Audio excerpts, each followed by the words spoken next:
I want to stay with the coming election once more because Republican nominee Mitt Romney, as you just heard from what Peter said, made his case for why he should be the one to lead this country. Well, Congressman Ron Paul, with his strong views on the Fed, the dollar, the shrinking of the federal government, was the last man standing in the race for the nomination. And he joins us now on the phone from Texas, his home state. Congressman Paul, thank you so much for joining me. It's always great to have you here on In the Loop.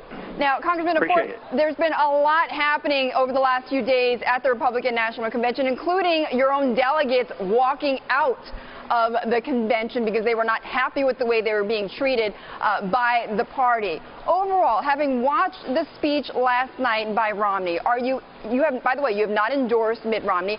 Are you any more impressed with him?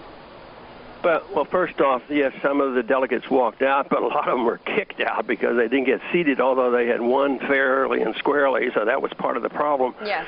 No, this speech is what I would expect. It was upbeat, and the people there loved it. But I still remain very, very skeptical of hearing anything that will change the course of history. There's no places. We have a debt problem. We have a spending problem. But how many things did he list to cut?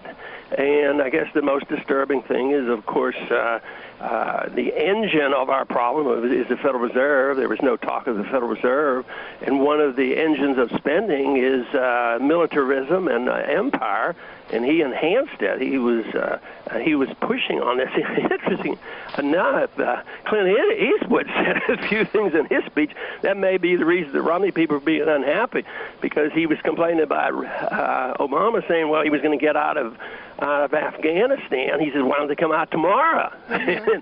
and he also said, oh, you were going to close down Guantanamo. You didn't do that. So I think the Romney people might be pretty unhappy because Clint Eastwood was suggesting maybe we should have change in policy. I don't see where there was any significant change in policy.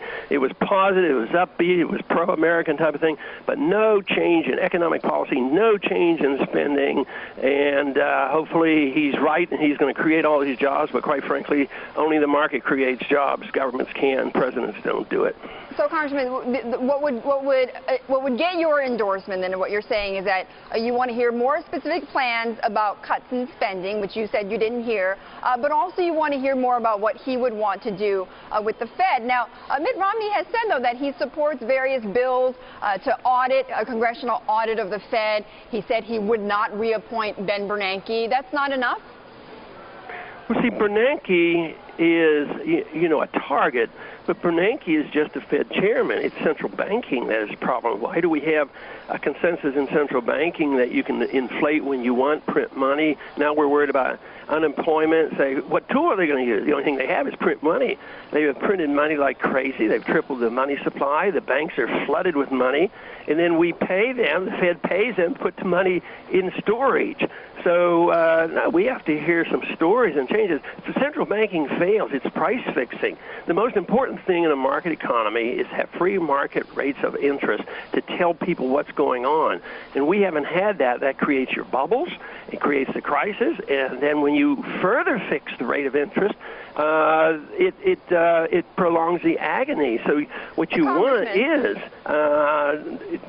what you want to do is get rid of the Fed in fixing interest rates and manipulating the money supply and pretending that they are the super economic planners. As long as we have that concept, we're going to linger a long time because debt is the problem and nobody's willing to face up to it, and I certainly didn't hear that last night. Well, Congressman, let's get realistic, though. I mean, right now, it seems as if the economy or Americans can't depend on lawmakers, on Congress to fix the economy. There is gridlock going on in Washington, and the only game in town right now is Bernanke and the Fed. Oh, well, the Congress could do a whole lot. They could cut spending. They're the ones who spend the money. Presidents signed the bill. How is cutting spending going to create jobs? Well, you do. You want to return the money to the people. We slashed taxes and slashed money spending after World War II. Everybody says, oh, we're going back to the Depression, but the Depression finally ended when taxes went down 30% and spending went down probably 50%. By that time, a lot of the debt had been liquidated. It took 15 years to liquidate the debt. You got to get rid of the debt, and all we're doing is accumulating debt. And as long as you do that, the burden and interest rates will rise. They cannot prevent this. They will rise regardless of how much the Fed does. Once the perception is it's better to put money into material goods rather than park it in a Treasury bill and making less than 1%. Right. So interest rates will rise, and this whole thing is going to come down. I think we're facing a crisis much, much bigger than we faced in 2008. Congressman, look. This, you said before, I believe you've been quoted that this is your last run for the top office. Let me ask you this. As you are reflecting back on your campaign, are you unhappy with your party? Well, it's not my party. I don't like politics at all, and I think both parties are Keynesian economists, and both parties support the positions that I don't like. So the party, in many ways, is irrelevant. But as far as being pleased, I am super pleased on what's working, because my guess is, we got about 2 million votes, and our appeal right now is to independents and Democrats. So we have double that number. And these people want their freedom. They want some money. They want to bring the troops home. They want the wars to end. They want the spending to quit. Right. And that's where I'm so encouraged. A whole generation of young people are so excited about this. Okay. And they know what they're getting. And all the talk, they don't believe any of this because they've heard it for too long.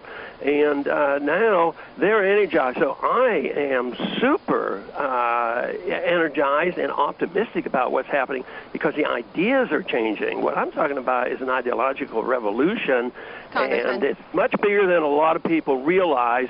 But this system that we have today, the Keynesian economic system and this welfare system, as well as the empire, it's ending, and people have to realize it. All right. I've got to leave it there. But thank you so much. I always appreciate you joining me, Congressman Paul of Texas.